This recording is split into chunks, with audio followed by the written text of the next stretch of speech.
For thousands of years before European colonization, Native American tribes lived across North America, developing rich cultures, spiritual traditions, and deep ties to the land. Each region was home to distinct nations, languages, and systems of governance. The arrival of European settlers in the 15th and 16th centuries drastically altered this reality. At first, contact was limited, and often framed around trade or missionary work. But it quickly escalated into territorial conquest and colonization.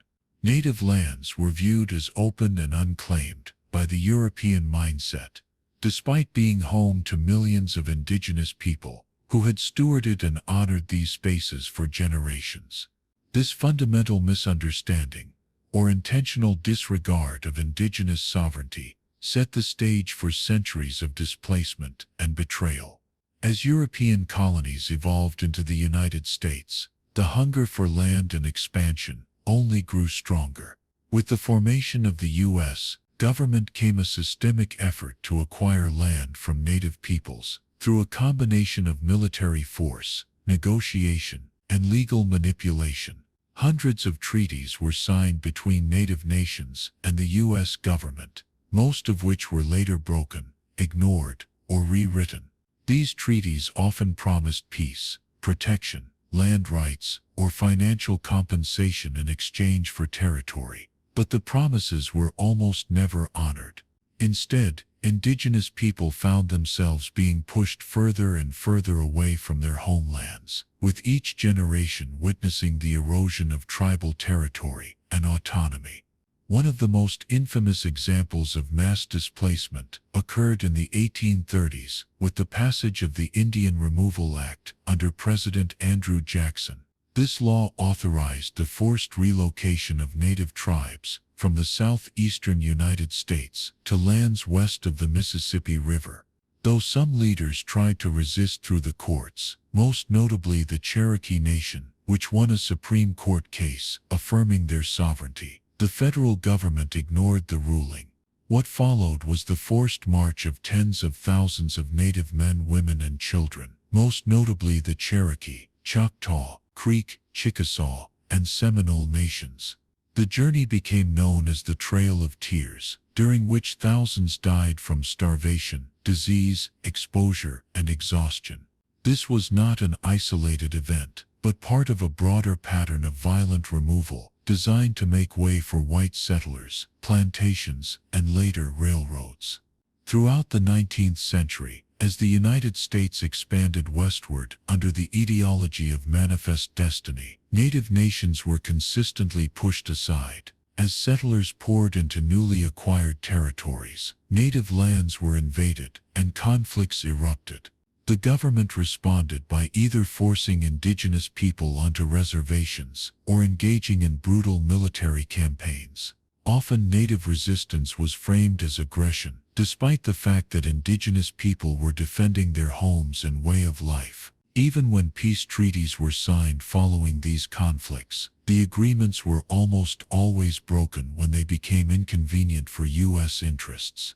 One striking example is the Fort Laramie Treaty of 1868, which guaranteed the Lakota Sioux ownership of the Black Hills in South Dakota, a land sacred to them. But when gold was discovered there just a few years later, the U.S. government violated the treaty, sending in miners and soldiers. The Lakota resisted, leading to the Great Sioux War, and eventually the tragic defeat of native forces. The Black Hills were never returned, despite continued legal challenges that persist to this day. In fact, in 1980, the U.S. Supreme Court acknowledged that the land was taken illegally and awarded the tribe financial compensation, but the Lakota refused the money, insisting that the land itself must be returned. Treaty-making formally ended in 1871, when Congress passed a law declaring that no native nation would be recognized as an independent political entity anymore. From that point forward, all interactions would be conducted through federal legislation or administrative policy, effectively erasing the sovereignty that had once been at least symbolically acknowledged through treaties. This marked a significant shift in the relationship between Native peoples and the U.S. government. Native tribes were no longer seen, even in name, as nations but rather as wards of the state, populations to be managed rather than respected. The consequences of these betrayals were devastating. The loss of ancestral lands meant not only the destruction of homes and livelihoods, but also the severing of cultural and spiritual ties that had been nurtured over millennia. Sacred sites were desecrated, traditional hunting and fishing grounds were closed off, and entire ecosystems that sustained native lifeways were destroyed. For many tribes, the reservation lands they were forced onto were remote, arid, and economically unsustainable. Poverty, malnutrition, and disease became widespread as Native communities struggled to adapt to life in confinement, with limited resources and few opportunities. Despite these overwhelming challenges, Native peoples continued to resist through legal action, storytelling, oral traditions, and organized protest. Elders preserved knowledge that would later fuel cultural revival. Leaders fought for land rights and treaty enforcement in courtrooms, often enduring decades-long legal battles. The story of displacement and broken treaties is not only one of betrayal and loss, but also of endurance and unwavering commitment to justice. Understanding the scope and impact of this displacement is essential to understanding Native American history. It was not a one-time event or a simple case of conflict over land. It was a deliberate and sustained campaign of removal, backed by policy, military force, and systemic racism. And yet, through all of this, Native communities survived. They resisted assimilation, preserved their identities, and continued to demand recognition, respect, and restitution. The legacy of these broken treaties lives on, not just in history books, but in ongoing legal battles, environmental struggles, and the deep resilience of Native nations across the United States today. As the territorial expansion of the United States pushed Native American tribes onto increasingly limited and remote lands, a new form of colonization emerged, one that targeted not the land itself, but the very identity of Native peoples. While earlier policies had focused on physical removal and confinement to reservations, the latter half of the 19th century and much of the 20th century saw the rise of cultural assimilation efforts. The goal of these policies was not just to displace Native Americans, but to erase their distinct languages, customs, religions, and ways of life. The tools used were laws, institutions, schools, and religious missions, all aimed at forcing Native people to abandon their identities and adopt white, Euro-American norms. One of the most damaging and enduring forms of cultural suppression was the implementation of Indian boarding schools. These institutions, many run by Christian missionaries and later supported by federal policy, were designed explicitly to assimilate Native children into white society. The logic was harsh and paternalistic. If Native children could be separated from their families and communities at a young age, they could be taught to reject their heritage and adopt the values, language, and appearance of mainstream American culture. These schools operated under mottos like "Kill the Indian, Save the Man," reflecting their intent to extinguish Indigenous identity while physically preserving the person. Children were often taken from their families by force or coercion, sometimes without their parents' consent. Once inside the boarding schools, they underwent a systematic stripping of identity. Their hair, often long and worn as a sacred expression of culture, was cut short. They were given English names and forbidden from speaking their native languages. Traditional clothing was replaced with uniforms, and spiritual practices were replaced by Christian doctrine. Punishment for disobedience was severe. Children who spoke their native tongue or engaged in tribal customs could be beaten, isolated, or publicly humiliated. The trauma of this forced assimilation ran deep. Many children never returned home. Some died of illness, abuse, or neglect within the schools, and mass graves have been discovered near some former institutions in both the United States and Canada in recent years, reigniting public outcry. For those who survived, the effects were long-lasting. Many returned to their communities, unable to speak their language or practice their culture.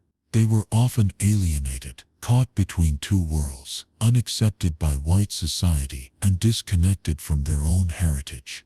This disruption created generational trauma, as children who were raised in institutions found it difficult to later parent in culturally grounded ways. Many indigenous communities still grapple with the aftershocks of these policies, as they seek to rebuild language fluency, revive ceremonies, and heal from the psychological scars left by decades of assimilationist policy.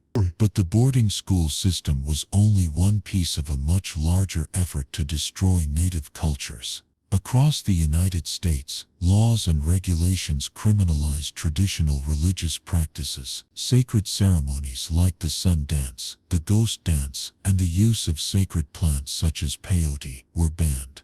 Native people practicing their own religions could be fined, imprisoned, or worse.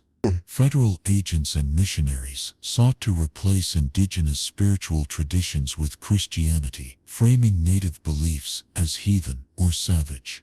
Important spiritual leaders were silenced or persecuted, and sacred objects were confiscated or destroyed. Even burial sites and sacred lands were desecrated in the name of progress and development.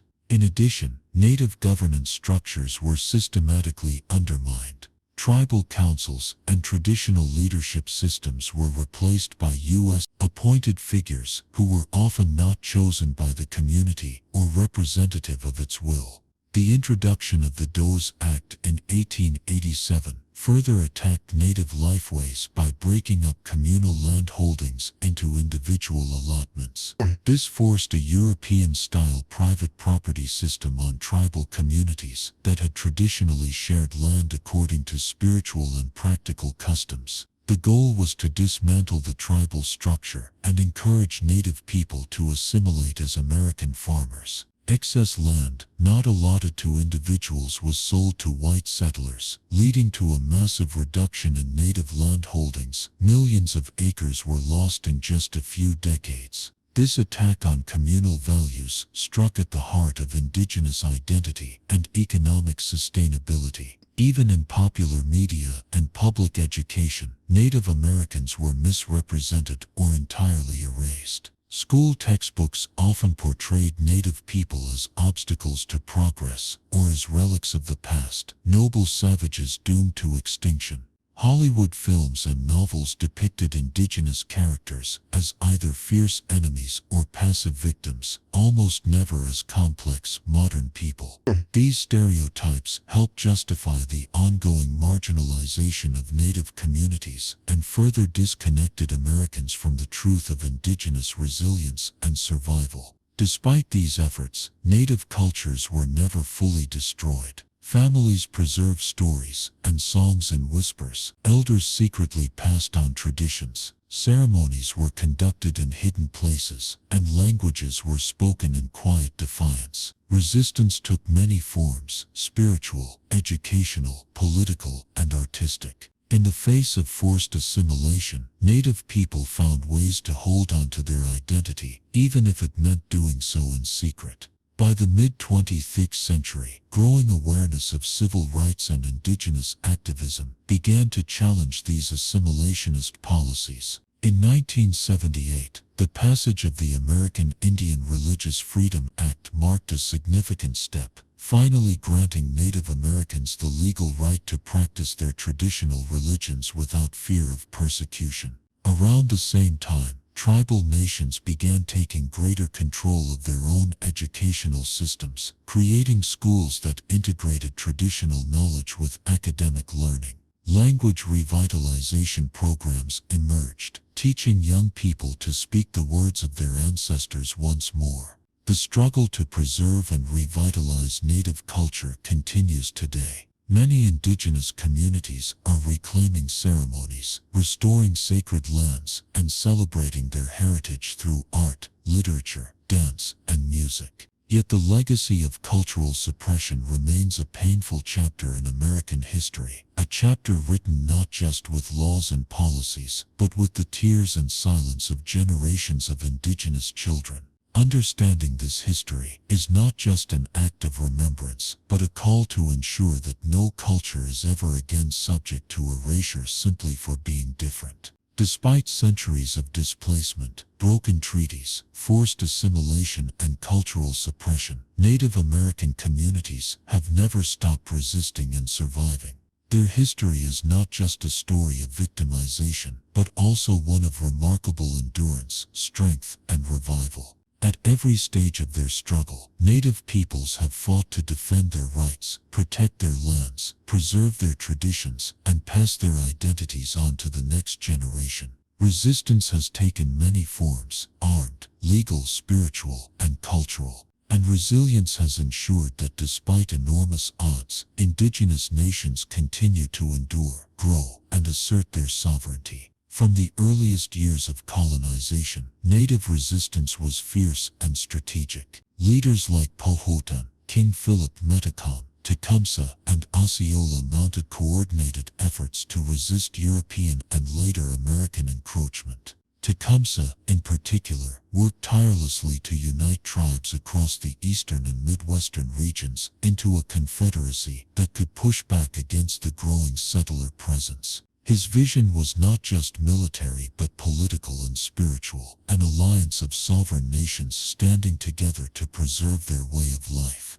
Though he was ultimately defeated and killed in 1813, Tecumseh's resistance inspired future generations of indigenous leaders. Throughout the 19th century, many Native communities resisted with what little power they retained. The Seminole people of Florida fought 3 wars against the U.S. government, refusing to surrender their land and culture. The Plains tribes, such as the Lakota, Cheyenne, and Comanche, fought fiercely to protect their territories, most famously at the Battle of Little Bighorn in 1876, where a coalition of Native warriors, led by Sitting Bull and Crazy Horse, defeated General Custer's 7th Cavalry. But military resistance often ended in brutal repression. After each conflict, Native lands were seized, and the people were forced into deeper marginalization.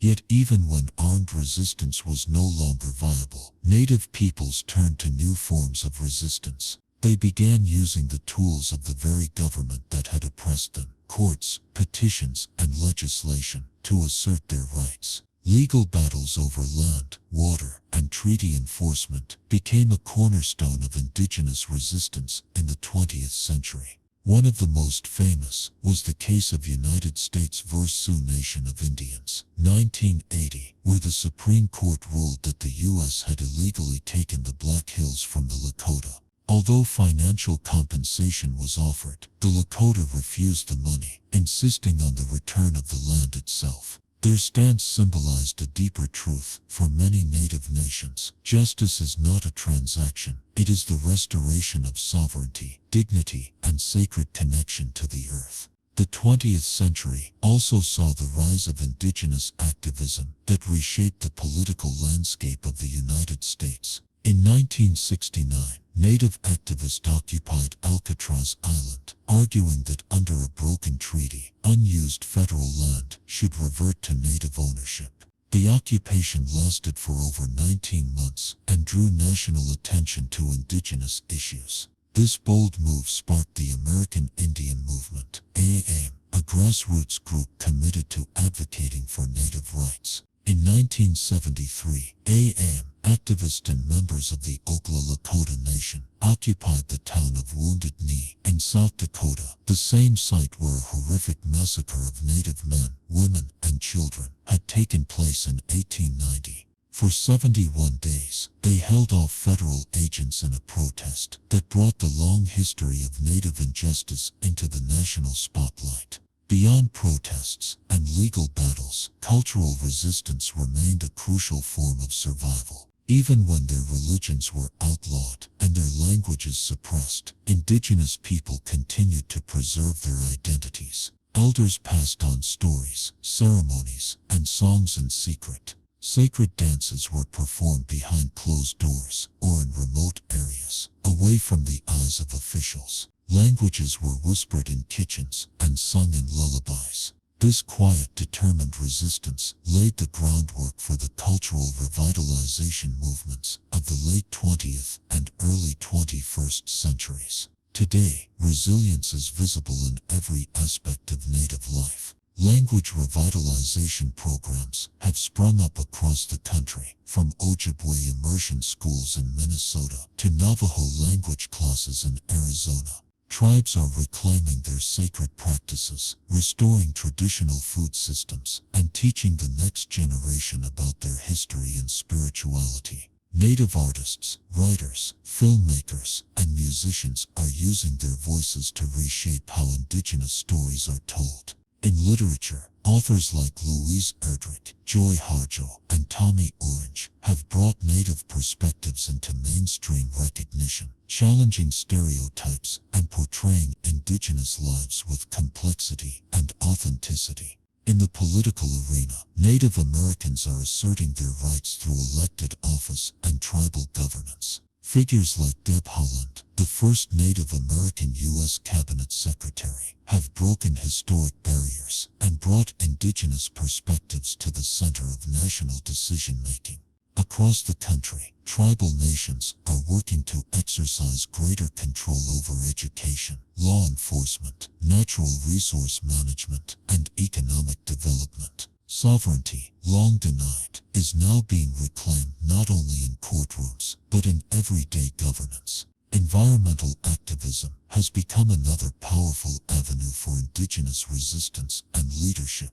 The 2016 protests at Standing Rock, where thousands gathered to oppose the Dakota Access Pipeline, represented a watershed moment. The movement brought together hundreds of tribes and allies in a peaceful, prayerful resistance to the exploitation of native lands and water. The slogan "Water is Life" became a global rallying cry and highlighted the deep spiritual connection many native cultures maintain with the environment. Indigenous people around the world continue to stand on the front lines of the climate justice movement, fighting to protect forests, rivers, and sacred places for future generations. The resilience of Native Americans is not just a testament to survival, it is a force of renewal. After centuries of attempts to erase them, Native peoples have not only endured, but are thriving in new and powerful ways. They are teaching their children who they are, where they come from,